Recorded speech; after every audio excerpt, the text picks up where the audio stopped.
and welcome to Arctic Business News. Calls for the CEO of Wilson & Brown to resign are only increasing as investors continue to dump the company's stock. The value of the Arctic's third largest oil and gas insurer has dropped significantly, sparking calls for a vote of no confidence by the board. Representatives from Wilson & Brown continue to reassure investors that the sustained recent spate of iceberg-related disasters, including the Marzana oil spill and the sinking of the Christensen, could not have been foreseen.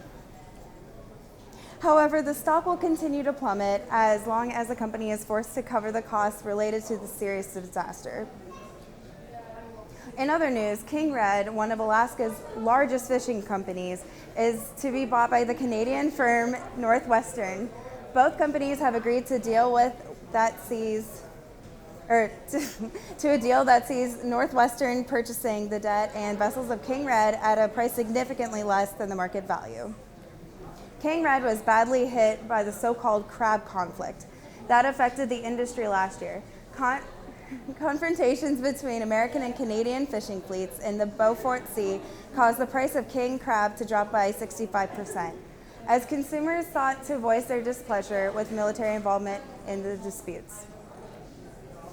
It is hoped that the merger of King Red and Northwestern will go some way towards rebuilding the damaged relationship between the fishing industries of these two Arctic bordering nations.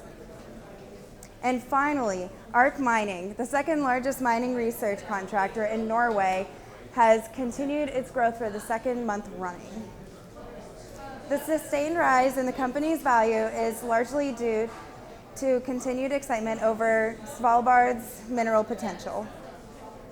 Results of an independent toxicology report on the 24 beluga whales that were found dead on the southwest of Svalbard last month will be released in the coming days.